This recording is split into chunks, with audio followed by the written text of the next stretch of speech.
Good morning, good afternoon, good evening, and welcome to another episode of Voices for Excellence. I'm your host, Dr. Michael Connor, CEO and founder of the Agile Evolutionary Group, and of course, the proud host of VFE. And welcome to another episode within the fourth annual Black Excellence Series to everybody out there. Happy Black History Month, and then also celebrating Black excellence on VFE. And today's guest, she definitely does exemplify Black excellence.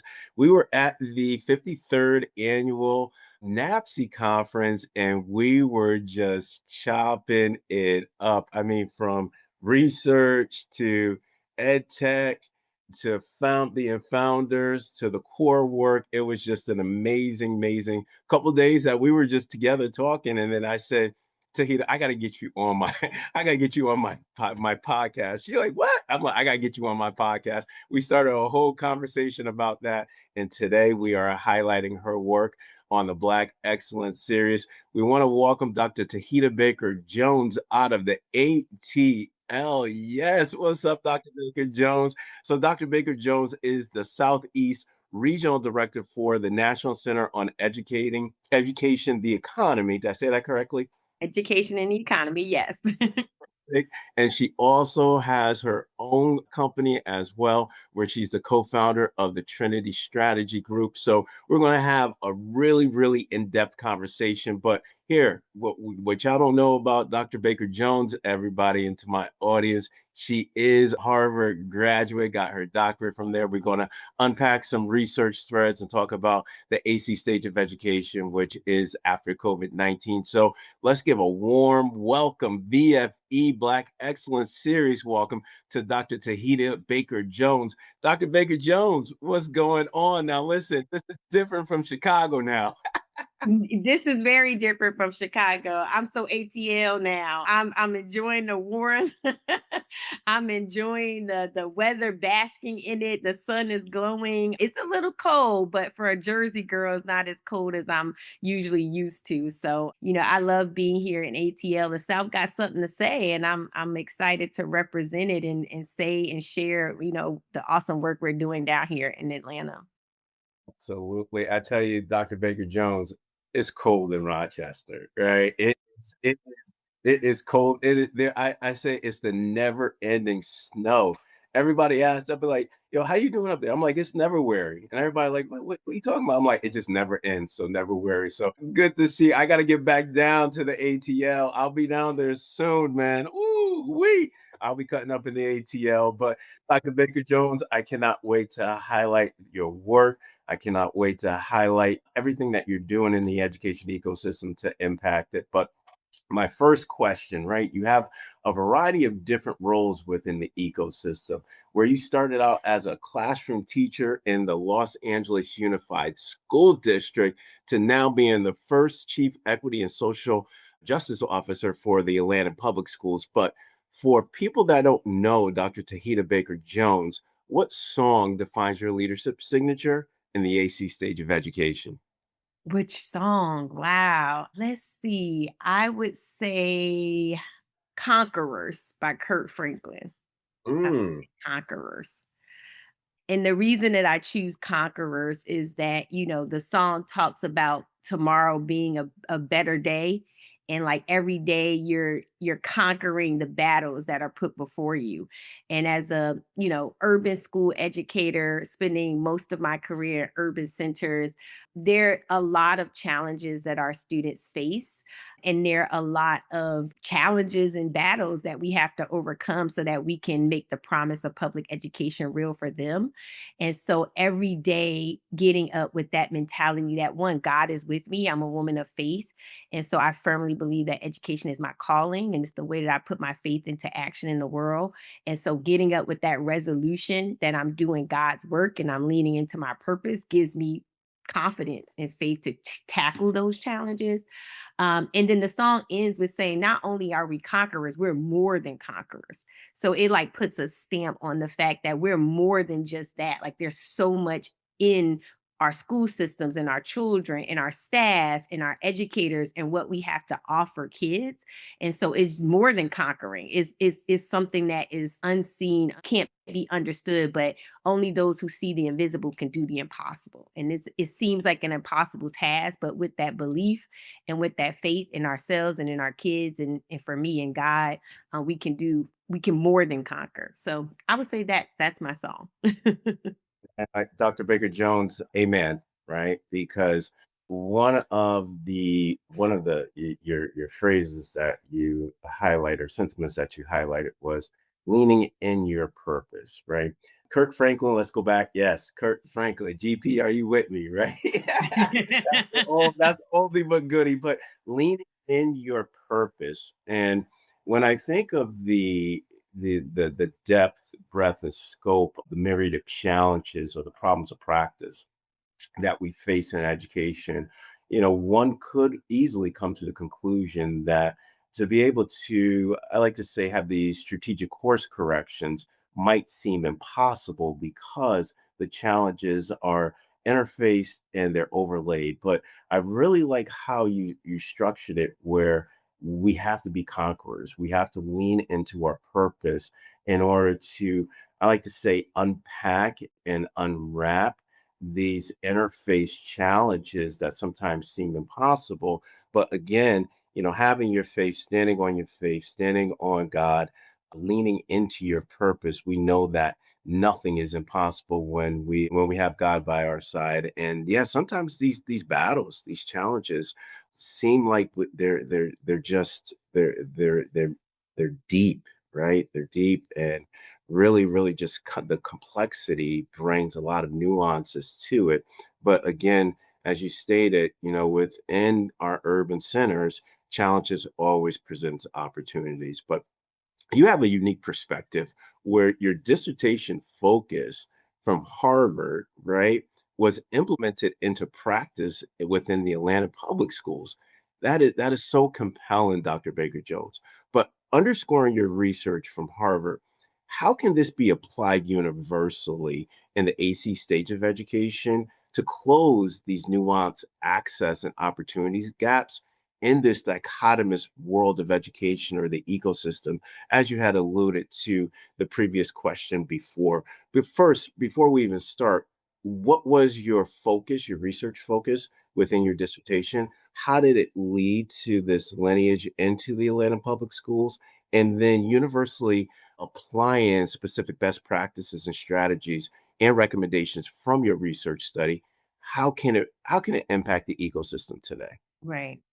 So I first just start with the way I approach my leadership as a lead systems leader and how I lead into that. So my leadership approach is grounded in the vision of systems coherence. I mentioned my faith, so moral clarity, having that moral clarity, and also disciplined execution. So having served as a classroom teacher, as a principal, as a district and systems leader, I learned very early that sustainable change doesn't come from isolated initiatives. It comes from redesigning the operating system of education. The system is designed to produce the results that it's producing. And when you understand that, you have to approach it with the systems redesign lens. So I feel like after COVID-19, because you mentioned the COVID-19 stage of education, I feel like the fault lines in our education system became undeniable. And people could literally see in their homes in real time the fragmented instructional models, the brittle adult capacity that we have in some of our schools, and most importantly, like the inequitable access to high quality learning that some students have. And so I entered Atlanta Public Schools during COVID-19, June 2020, walking into that space, but also walking into a very volatile reckoning of racial unrest in our country. As I was driving from New Jersey to Atlanta, because it was June 2020, and we that was the only way to get to Atlanta. I stopped in Raleigh, North Carolina, and while I was at the hotel checking in, I looked at the screen and on CNN, I literally saw Atlanta burning. the Atlanta public schools at this time where someone literally got killed by the police down the street from one of our schools. And the person who was killed, his niece was in one of our schools. And I'm trying to think like, how am I going to walk into this space? Like, how am I going to lead racial equity change at a moment such as this in the South, being a Northerner, coming from the North to the South to lead for racial equity? That wasn't lost on me, the historical context of that and all that that entails.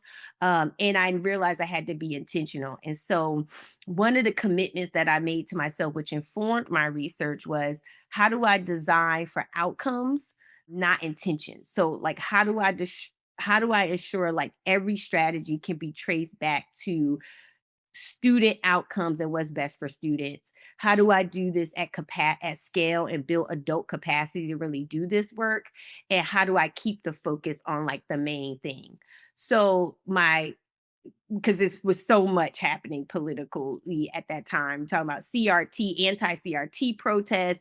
My job literally became illegal while I was in the job. The racial unrest, the fragmented education, all of these things. Like, how do I keep the focus on the main thing and sustain the work? And so my doctoral research at Harvard focused on one, how large system change or how to execute large system change during a controversial time.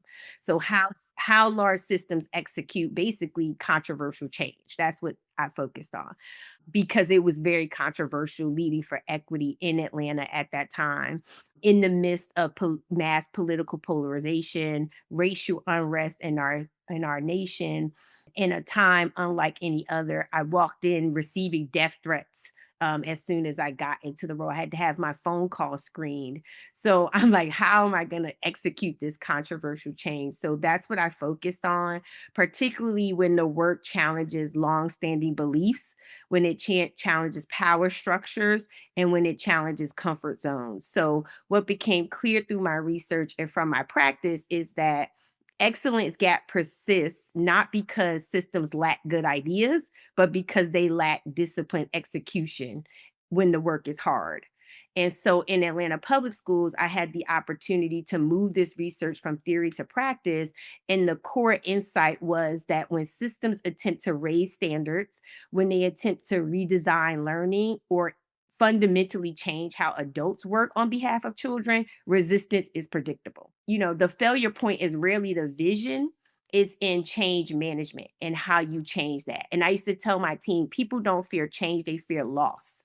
So what we're really managing in our change management process is the perceived sense of loss that people feel, particularly when you're talking about equity work.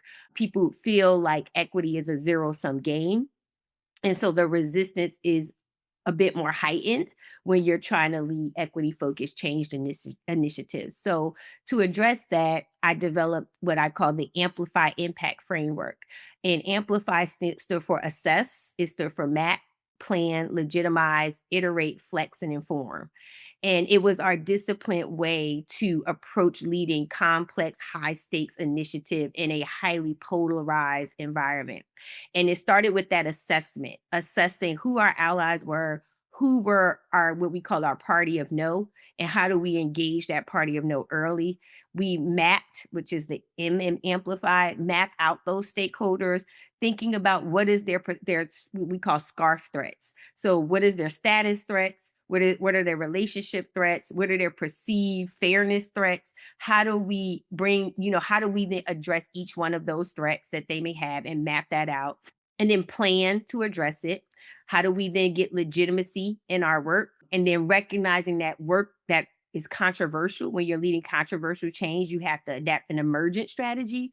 So, what is going to be our approach to emergent strategy? How are we going to iterate and flex throughout this change management process? And how do we keep both our stakeholders informed, but how do we inform our practices based on what we're learning from the temperature, if you will, to the work that we're doing? And so that's what the Amplify framework stood for. And I talk more about it in my book, Triumph in the Trenches, but particularly taking that approach and working to engineer systems change at the first systems level, and redesigning how we worked in central office in terms of policy, talent management, communications, and culture. How do we change that first.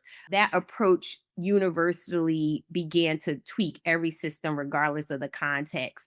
And it allowed us to do our work with more clarity and more discipline and more results. And so when we left Atlanta Public Schools, we had received record high year after year graduation rates in the history of the district. We actually surpassed the state graduation rate for the first time in history.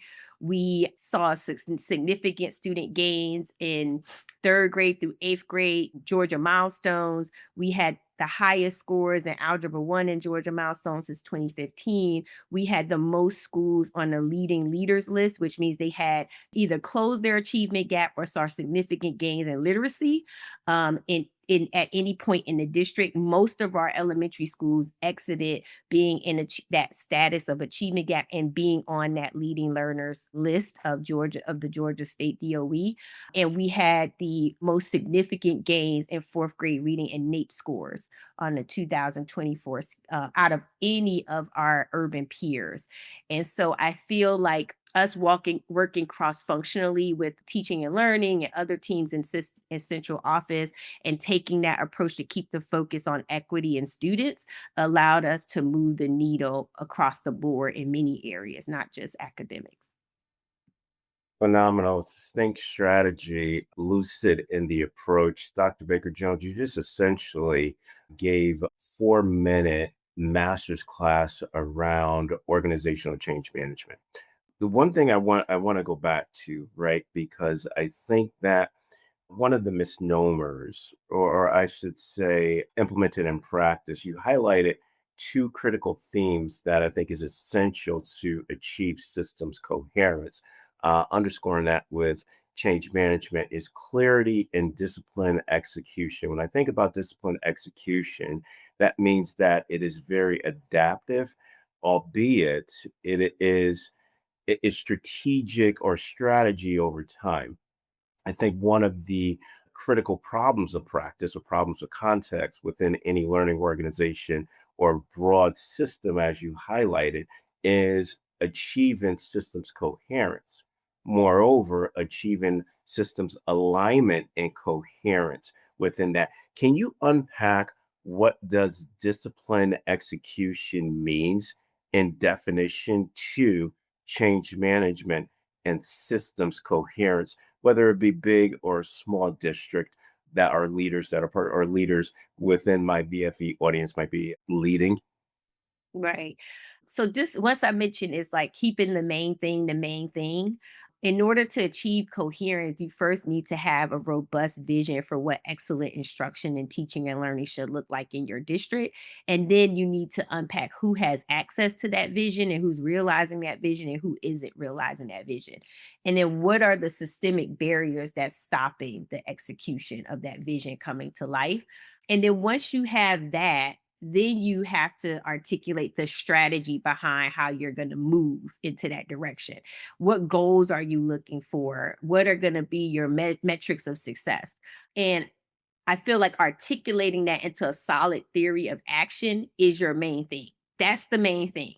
Where I've seen things fall off is when you start with this theory of action that is undergirding your strategy for your work and you begin implementation and then you allow other initiatives and other things to sidetrack the main thing.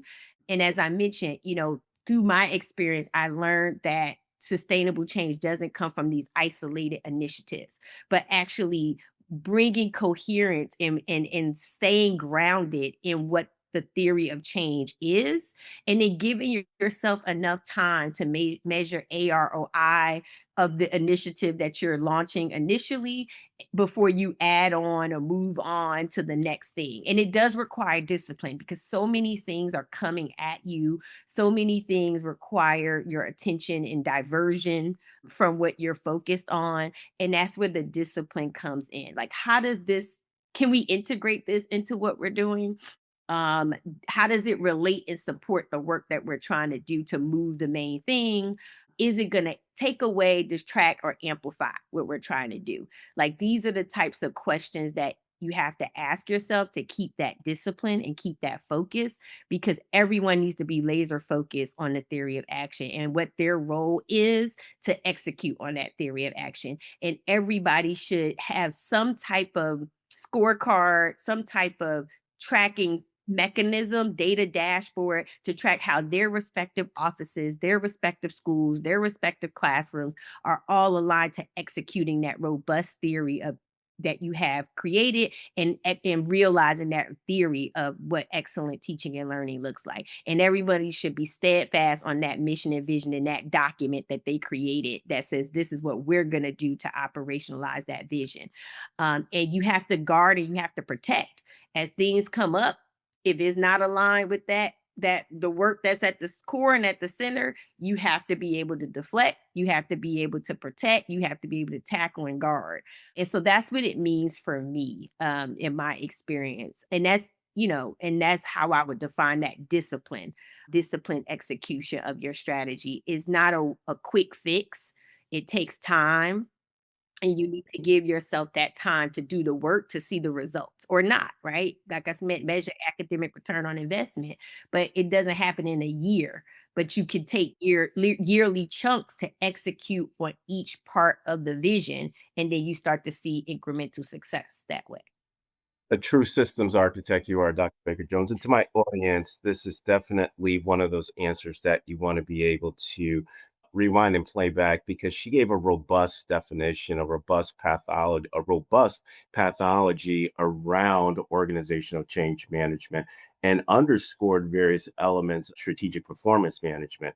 Nothing can get accomplished without the vision, right? And I really love the fact of how you didn't jump right into strategies, goals, KPIs, project management, sequences, and workflows that are embedded within that, because all of that becomes, I like to say, work that is ad hoc, disjunction in the context of not really having that strategic coherence, that organizational coherence without the vision or the theory of change action to be able to guide that work. But Dr. Baker-Jones, we know, and you used the word 6 times within your last answer, equity, right? And I'm still trying to unpack my personal dissonance with the word equity, because we all want our students, whether you're white, you're black, whether you're Democrat or you're Republican, you want our kids to have equity. So, as an example that I use, is that if we have, let's say, a fourth grade teacher A and fourth grade teacher B, and we know by definition that quality of, and we define quality, fourth grade teacher A is providing that high quality instruction, those rigorous learning tasks, and fourth grade teacher B does not achieve those quality standards, that's an inequity. And parents are going to complain of, okay, we want to be able to make sure or have ensure that our kids are having high quality teachers with that level of efficacy defined by pedagogy. I don't know, and Dr. Baker-Jones, I don't know where equity became so polarized within politics, party politics, because I'm like, okay, we want to have good teachers, we want to have good leaders. If we know one school is excelling and one school is not excelling, by definition, that's an inequity. I just still don't know where all of this comes from. But again, you were the first ever, and I'm going to highlight this, champion equity, right? The Urban Schools District Equity Leader Award by the Council of the Great City Schools. Now, congratulations, because I wanted to ask this question to you as one of the equity leaders, and we're looking at organizational coherence, systems level coherence. That's equity in a cross-functional manner, but we won't get into the semantics of that. But from an AC 2035 educational lens, future focused lens, I want you to define equity in this next phase, where it is not politicized or polarized, where we're moving all students forward to truly being future driven and 22nd century global ready, right? Because if we don't prepare Generation Alpha and Generation Beta we're creating global inequities in the context of preparing them for this 22nd century economic demand that is fast, is rapid, and is unprecedented. Right. I've always struggled with the word equity because I don't know if it fully captures what we are trying to do to ensure that public education lives up to its promises for all kids. Because quite honestly, I struggle, is it equity or is it equality, right? Is it ensuring that every child has access, which is, if you're ensuring every child has access, that kind of leans towards equality in a bit, right? Because every child has access. And to be honest, we have it in our ability in education to ensure that every child has access to a high quality teacher. Literally. It doesn't mean, you mentioned like fourth grade class A, fourth grade class B, right? Equity doesn't mean you take the teacher for fourth grade class A and move them to B so that they can have a high quality teacher. That would be inequitable to the kids who are in fourth grade class A, right?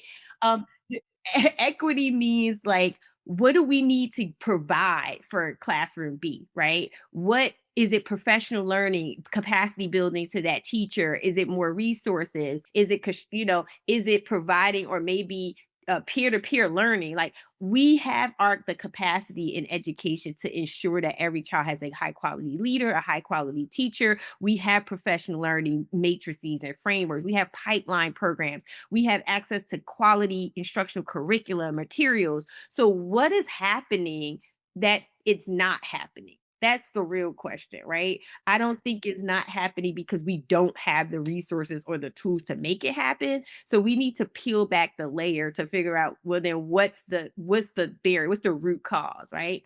And so for me, equity is best understood as like intentional design in service of universal excellence. That's always how I do. Like, I used to tell my team, we want to ensure every kid in Atlanta public schools thrives, not by accident, but by design. So how do you have that intentional design in service of universal excellence? That can be learning design, system design, operational design, you name it. But at its core, I believe equity is not an ideology. It, as you mentioned it earlier, it's an engineering principle. It asks whether our systems are intentionally designed to ensure that every learner has access to the conditions that they need that require success, regardless of their starting point. So I used to tell people, we were all born into these systems. None of us created these systems and structures.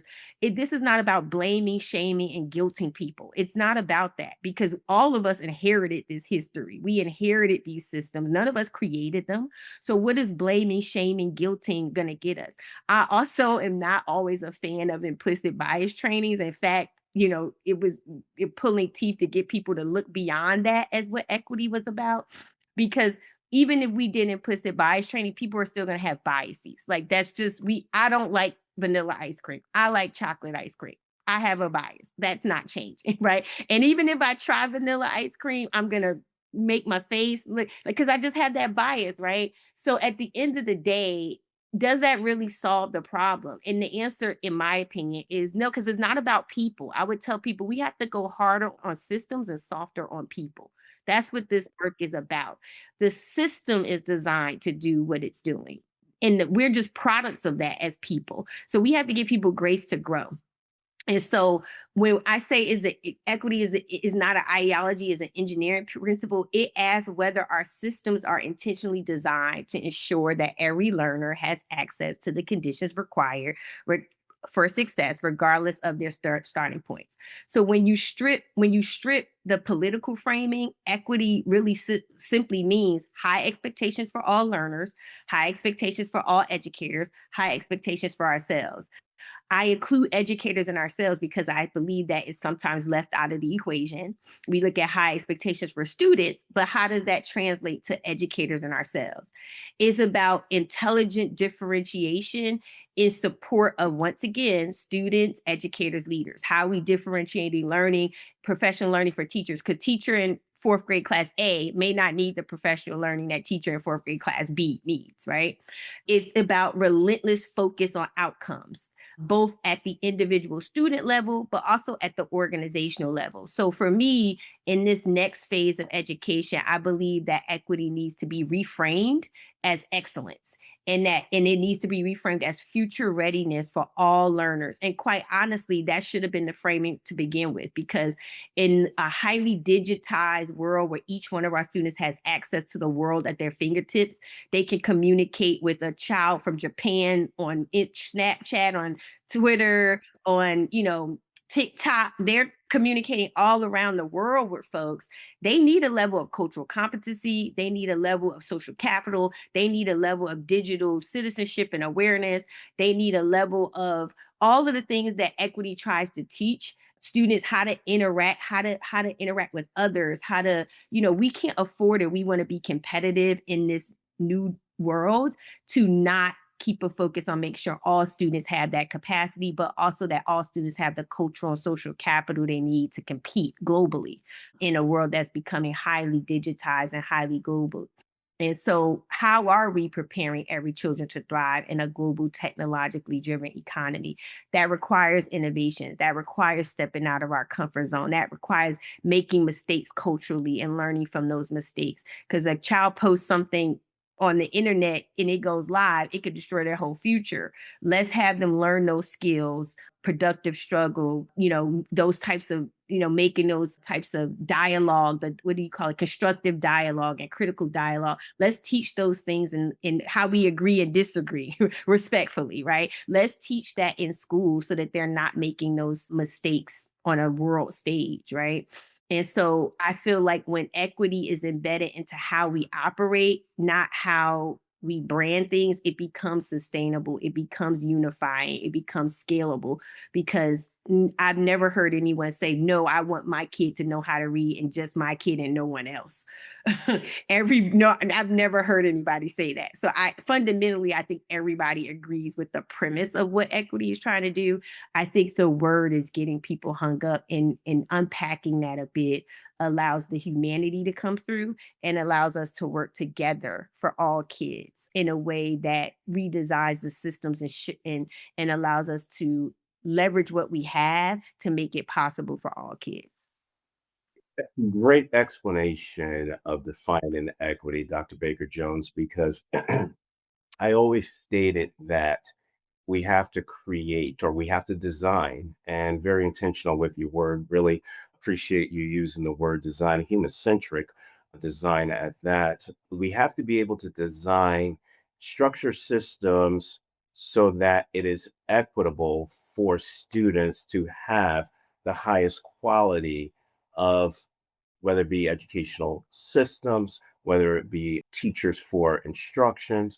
I really love how you said it's intentional design for universal excellence, and how we have to reframe the word equity so it's more undergirded with threads of excellence. And you highlighted a good point, because another contention point in education is cultural competence.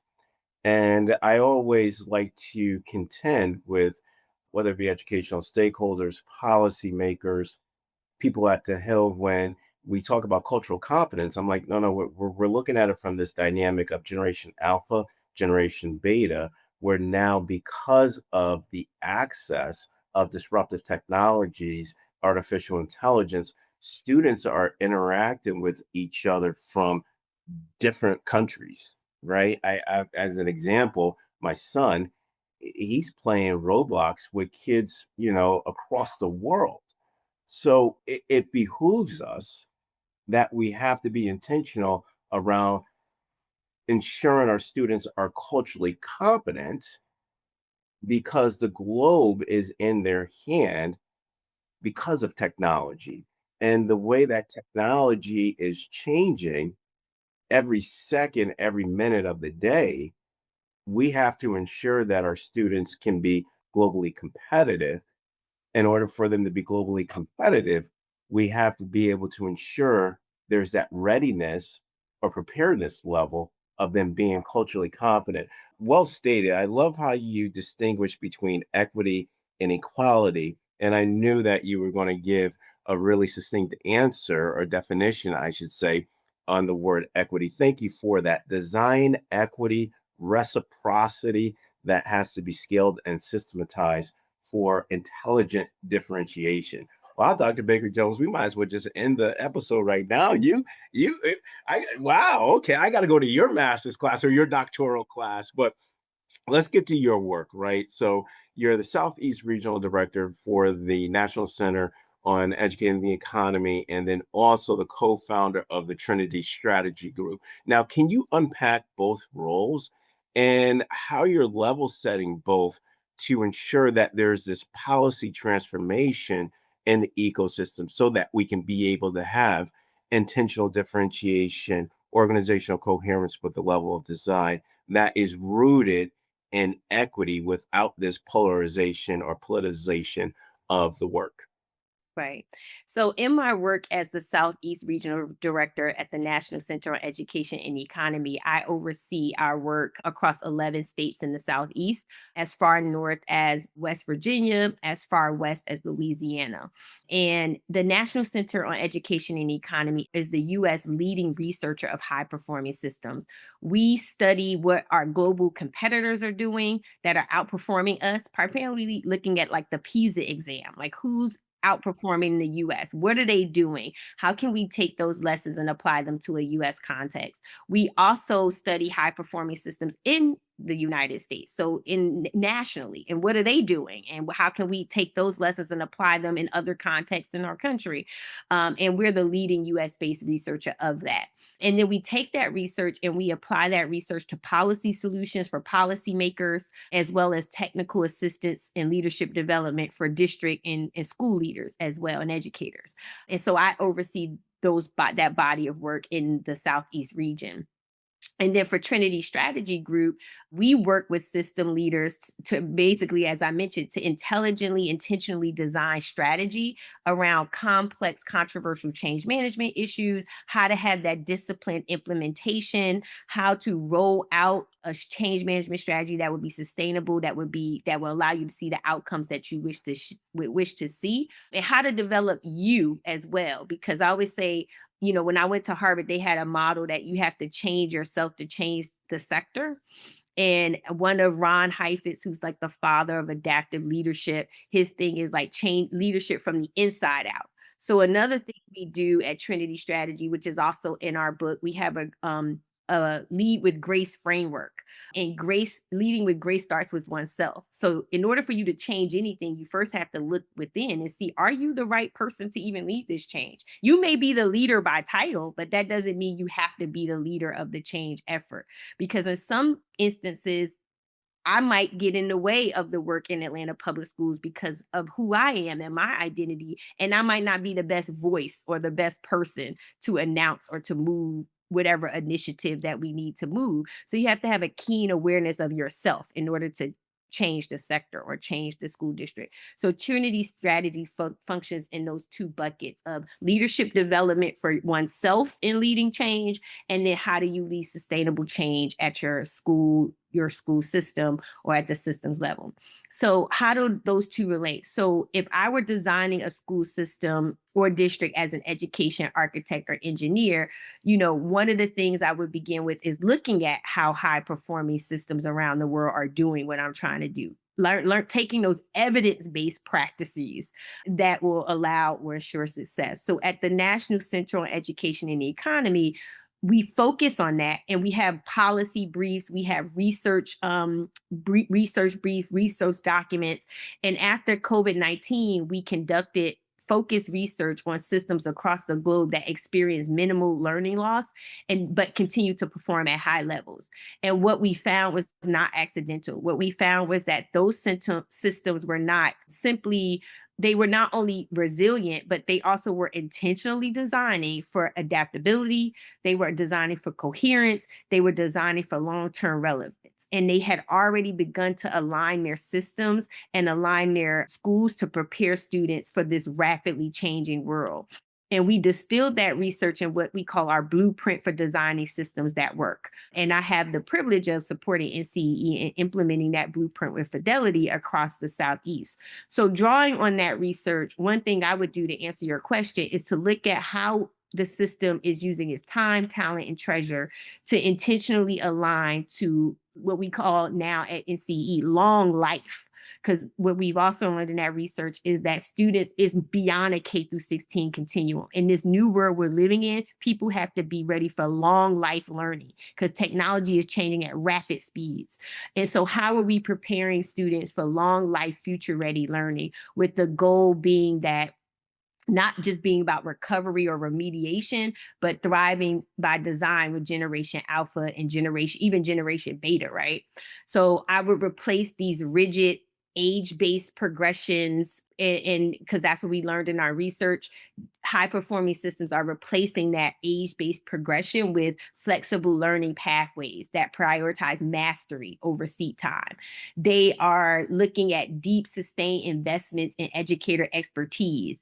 They're looking at the profession as a profession and they're professionalizing it, and they're providing more time for collaboration, more time for study, more time for lesson design. We also learned that they're designing student-centered authentic assessment systems that value problem solving, communication, adaptability, not just recall of facts and data. And then they're also looking at technology enabled personalization and career connected learning. So those are the things that I would prioritize based on the research that NCEE is doing around how we would, achieve the vision that we're trying to achieve. And then what Trinity Strategy steps in is that we help you we sit at that gap, the intersection behind strategy, systems design, change management, and that discipline execution. So our work is grounded in the belief that policy level transformation is anchored in operational reality. So we're our approach comes from practical wisdom. Like, we are experts at translating theory into practice. We are practitioners first. We've done it. We know what to do because we've already done it. Like, we worked in large school systems. We've led controversial change and large scale change, and we were successful at doing that. And so at Trinity Strategy Group, we have 3 aligned dimensions for our systems change work. We look at strategic alignment across your ecosystem. We look at building system leadership and execution capacity within the leaders that are leading the change. And we look at expanding organizational capacity as a whole and aligning and bringing alignment and coherence to that work. And it starts at that policy level, because what is the ecosystem? What are the constraints? And what are the enablers in that policy ecosystem that can allow you to do your work? And so I would start with those evidence-based practices that NCEE is known for, and then I would take that to build that coherent strategy, vision, execution for what we need to do to see those things translate into the context that we're applying them to. Such a macro definition of organizational coherence. Really liked triangulation that you highlighted, Dr. Baker-Jones, change management, systems design, and then discipline execution. As you were providing your answer, I was going back and just reflecting over the years, over the times that I've seen, educational stakeholders trying to lead change management. But when you think about it, right, you might have the change management component, you might have the strategies articulated in a prototype for systems design, but the discipline execution where you're focusing on the core work, the signals, not what I like to say organizational noise, is obsolete. Usually you might have, leaders with one or two of those dimensions as opposed to that true triangulation. Really good, systematic. I just really appreciate the work that you're doing, Dr. Baker-Jones, specifically around the intentionality and the vitality of what design looks like and how you're unpacking it for my audience. But everything that you were just talking about, I was just reflecting, and I was extracting various indicators from my 22nd century education model, the portrait of a system, and the 22nd century systems learner framework, and those specific indicators and how we need those shifts, right? Those macro level shifts. And with the expectation that there will be paradoxes within the work because it's disciplined and you're really changing, I like to say, this fossilized model over time and unpacking or unlearning specific behaviors, organizational behaviors that we're so used to in education. But last question, Dr. Baker-Jones, and I don't know if I can limit you to this, but I'm gonna try to limit you to 3 words. I don't want to limit you to 3 words, but let's see if we can achieve this. But what 3 words do you want today's audience to leave our podcast with regards to defining your North Star for 2035 in this new paradigm of the AC stage of education? Coherence being one. I talked a lot about coherence because fragmented systems fail students. I would say courage because transformation requires difficult values driven decisions. And I always start with humanity. So I would say human centered because even in a AI technologically enabled future, learning for students remains deeply relational, and we can't do any work without, like, the whole purpose of technology is to make human centered practice and human centered relationships better. And so those are the 3 words that would guide how I lead, design, and serve in this next era of education. Coherence, courage, and humanity. Well stated. Dr. Baker-Jones, thank you for coming on VFE. And if any of my audience members, if they want to reach out to you, because again, this was a master's level class, once is published, I'm actually going to go back because there's some notes I really want to expand upon that you were talking about. But how would my audience be able to get in contact with you? Yeah, they can follow me on Twitter at Dr_TBJ.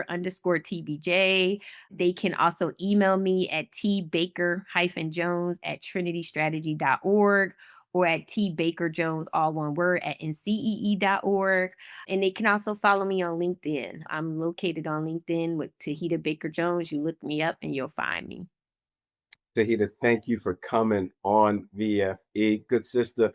I gotta get we gotta have another meeting, just you and I, because I really want to unpack various elements from this episode that I'm like, man, I can go deeper. I can look at how I can systemically align various indicators for my 22nd century education model, but more importantly, iron sharpens iron. Thank you for coming on VFE today. Thank you. And thank you for having me. Absolutely. And on that note, onward and upward, everybody. Have a great evening.